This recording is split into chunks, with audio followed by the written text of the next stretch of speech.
is on. Let's do. I'm a little early this week, but I feel inspired in this moment to do the week ahead. So we're looking at November 5th to November 12th. So this is a collective reading for the Patreons, and then further afield, as we publish these videos, Patreons get first access, ad-free content, and intuitively guided breathwork meditation shares for top tier patrons, and some pretty big discounts on services for those top tier patrons as well. So feel free to check that out. Otherwise, super grateful for the support system and the patrons and everyone that stumbles along this channel and aligns. So let's get into it. Divine guidance and loving clarity. This is for all signs. I'm gonna merge it. I'm not gonna separate the signs. I'm just gonna do a collective reading. That changes from week to week, but this week again. Last week I enjoyed the collective energies, so just because there can be a little bit for everybody. Divine guidance and loving clarity. Divine guidance and loving clarity.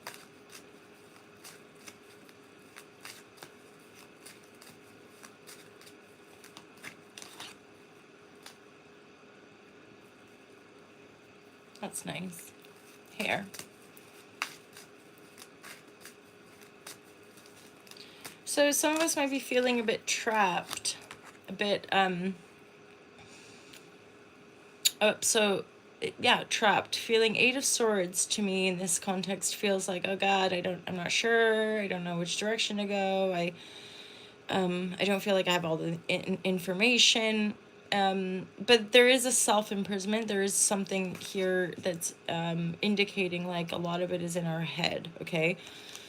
So we're not actually trapped, there's a way out, there's a way through. Some of it could be just emotional processing, just allowing ourselves some time to feel, process, and then feel that inspiration or trust in that guidance when it comes to, for some of us, it has to do with maybe mourning losses or going through a bit of grief, and then having some sort of breakthrough or mental clarity with regards to either investing or moving finances around. So using finances in a different way.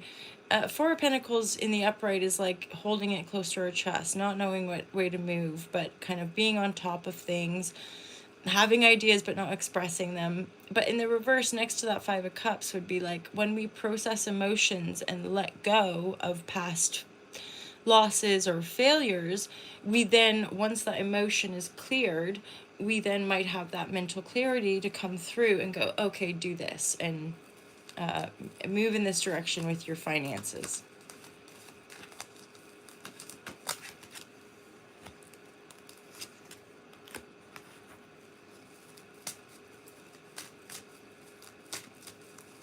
Okay, so for some of us, there's this, ooh, baby. This Ace of Pentacle reverse, but there's the Empress and the Emperor.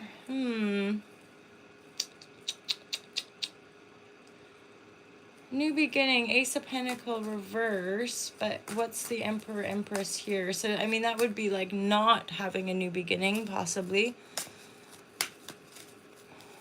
Or a new beginning that's happened in the past. I mean, it could be work related.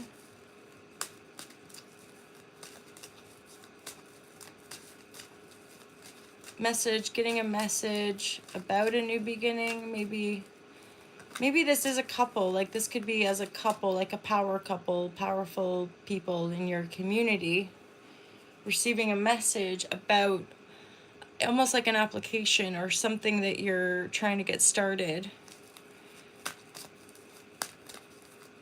A message comes in. It looks like this new start might not happen. And it's, again, there's divine orchestration here because it's not a balanced situation. No, it could bring about a lot of anxiety. So feels like either a new beginning or wanting to create growth or wanting to set something up and then receiving a message like this probably isn't wise or it's not the best way to kind of expand, or this maybe isn't the best direction, and you're maybe feeling a bit anxious about it, but know that fundamentally there's an imbalance here. So you're not going to get, so if it's investment, for example, you will not get the return, right?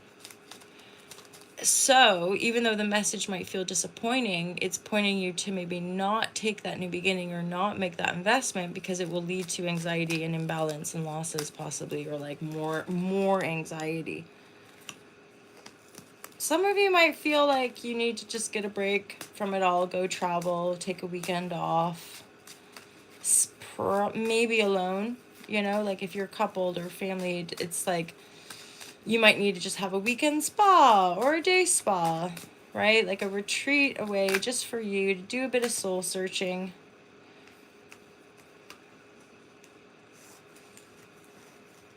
There's the sun, there's this sort of, and over here I remember using the word breakthrough, even though the cards weren't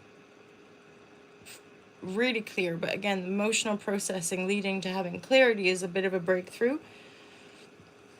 And the sun card here, this is a major shift too. So the sun card is like singing your praises and having this sense of rebirth, having this sense of sort of an exhilarated new beginning after walking away from something, after letting something go, a place of living, a course of study, a business, a partnership, right? Like a romantic, a lover, whatever it is. There's something you've been releasing or have let go of that probably was an attachment. It probably wasn't that positive because it's double reverse. Like you just had to walk away from something, and then the sun is like, woo, this is a positive release. Like you've let go, and now you're gonna receive the sunshine, receiving the sunshine on your back. There's a double 3 here. For some of you, this idea of going away, taking a trip away, is something to do with heartache, or finally really healing and letting go from a really tricky situation, a painful situation. Of course, 3s are often like, 3s are crowned, my lovers, right? So there's possibly a situation that you can't see that was troubling, that had other people involved. For some of us, it could be like even a legal matter on some level, or to do with a higher authority.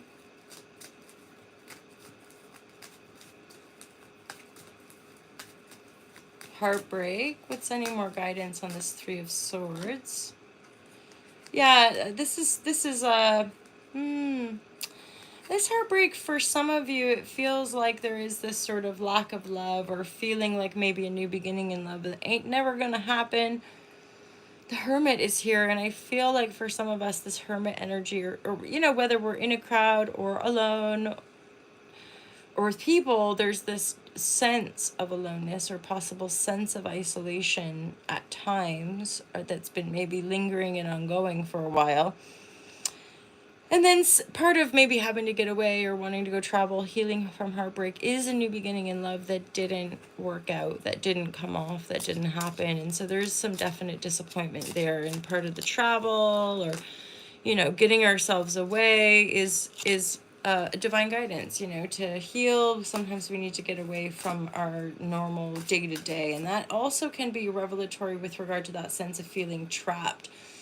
Tiredness, trapped, edginess, that stuff sometimes is, or not sometimes, almost always, I would say, are signs that our body is, body mind, right, is maxed, tired, on edge, little frazzled. And so having a break, coming back to self, resting, having clarity, whatever, that is very healing. And so when we come back into our day-to-day lives, we have a different perspective, and that different perspective can help us shift out of things that feel trapped or feel limited or feel off or whatever it might be.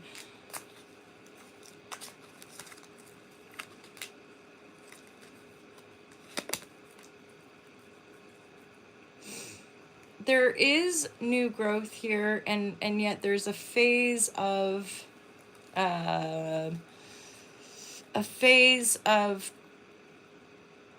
patience. 7 of Pentacles, like just being patient for the fruits to blossom, for the flowers to blossom, for the fruit to grow, right? reaping that harvest as and when it's growing. But right now there's this sense of like waiting on messages, or as uncomfortable as it might be sometimes, this alone time or reflective time is really warranted, because there's a message that you're kind of waiting for, expecting, anticipating, and you'll just have to be patience. You'll just have to be patient with it, because there is growth. There's new things coming out, and yet, yeah, patience. There's some sort of, cultivating a sense of emotional mastery as well. All of it, whatever storyline we might align with, all of it is central to this like emotional wisdom and mastery, which is linked to the mental state, right? Hence the power of meditation, the power of these things that help connect us to the body, which then, with enough discipline, helps to soothe, calm the mind, soothe the nervous system, and fundamentally help, recharge the battery. It's all connected, right? If we're not giving ourselves that time can start to kind of contract, and we start to feel those pressurized moments. It's not good, bad, right, or wrong. It's part of the human condition. But emotional mastery has a lot to do with breaking through into greater mastery in our, earthly physical world. And yet it's a biofeedback loop. It's constantly regenerating us when we're connected to that source, when we're connected to mind. And we can't deny the emotions. There's something liberating in the knowing that you're creating, and knowing that it's not about control, it's about mastery, it's about paying attention, it's about noticing things, right? Playfulness even. And then there's a sense here too, there's a kind of emotional benevolence in how that structures our home, family relationships, and sense of self as well. So I'm just going to pick a few more final spiritual cards here. So assistance when it comes to the grief, when it comes to processing emotion, if you're feeling called, like if you're, I need help, you're feeling that, reach out for help. Often is the case, I write about this in the book, but like when we're really earnest in our seeking, we will find the practitioners, we will find the healers, the people, even just random strangers on the street sometime, people will come in and help. They'll offer assistance, they'll offer clarity, and yet sometimes, depending on where we're at, it could be that we're being prompted to ask for help, and that requires courage, often is the case, right?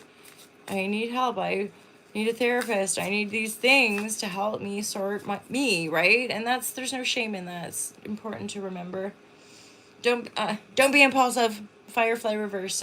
This is a kind of there must be a kind of collective planetary, and I think it's Neptune that's been moving through Pisces all these years, but that scam energy is still lurking, right? And so the impulsivity has to do with making impulsive decisions without necessarily doing our research or knowing, like getting really excited about something, like, yeah, let's definitely move on that, let's invest, but be mindful, because those kinds of energies can often fizzle out or be smoke and mirrors, right? So or if you're moving too quickly, you'll burn out, right? If you're moving too quickly, if you're just jumping from one thing to the next, you might burn out. So just be mindful.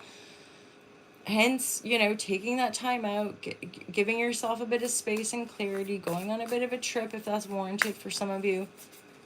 Spa day, I think of that, or like little retreats, little day retreats, little, a breakaway.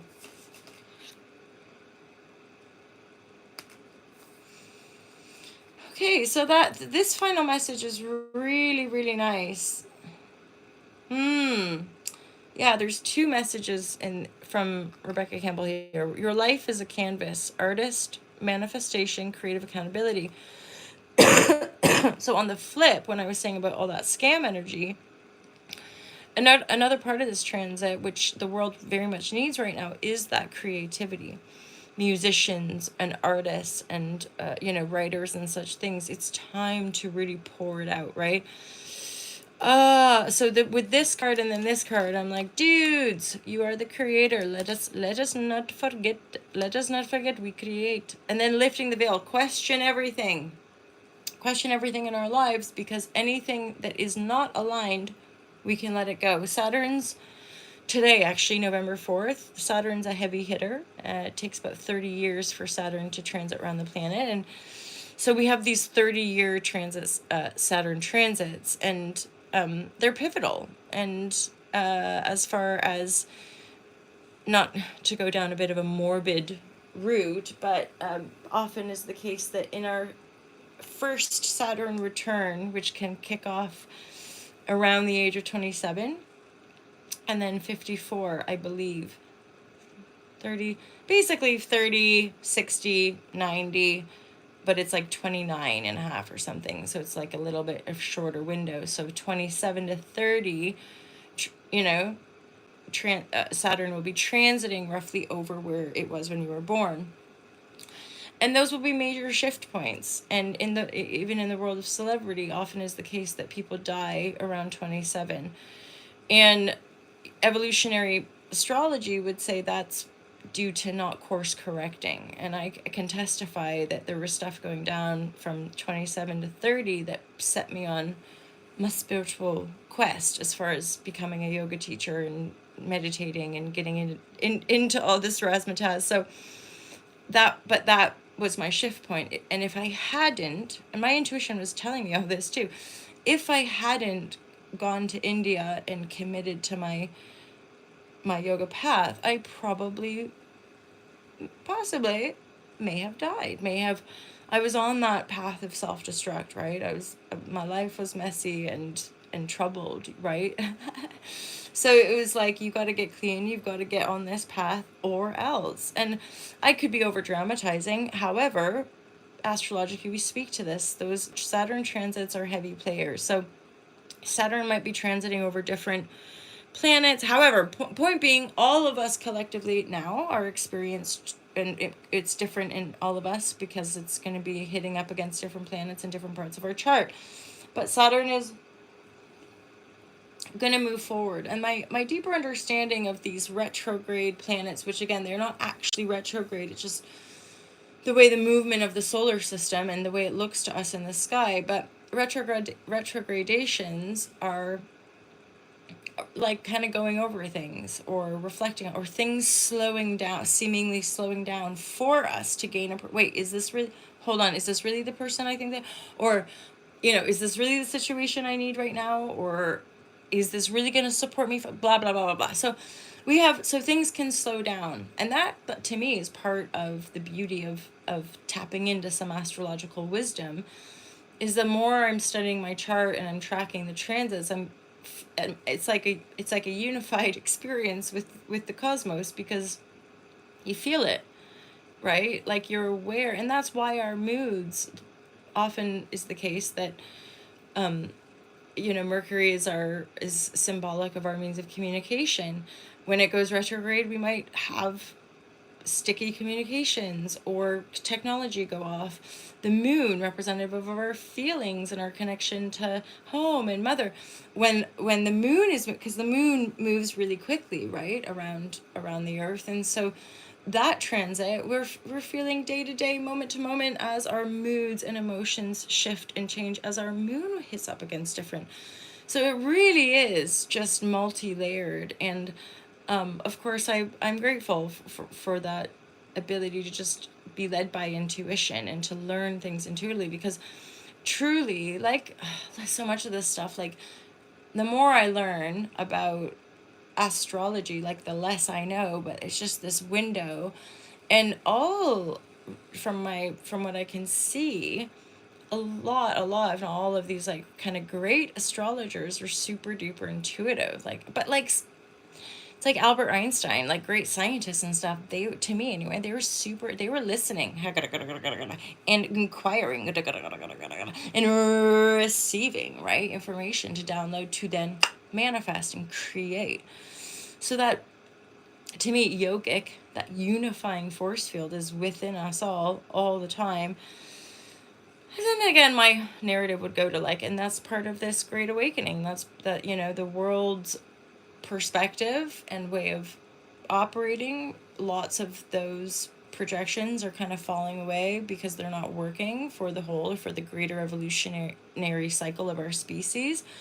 So empathy and peace and love and compassion is where we're being guided to vibrate so that we can create systems that are more aligned with that like holistic healthier perspective, right? Even though it might mean facing lots of our fears and letting go of past paradigms, it's all very doable. It's all very possible. And in fact, you could say like it's all happening to us as we're having life, you know, having this life experience. So anyway, my lovers, hope you enjoyed that. I love you guys loads. I'm looking at my clock at 44% charge at 4:04 on Saturday, November 4th. Holla, Shazam!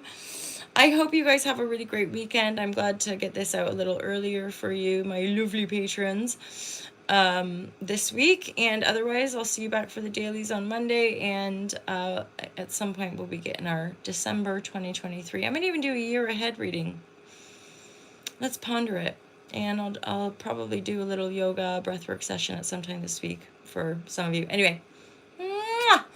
Love you guys loads. Have an awesome week, and reach out, share if you feel like connecting, or of course booking sessions. You're always welcome. But if you just want to reach out, send me a little update, let me know how you're doing. I love to hear about it. Okay, see you soon. Take care. Peace out.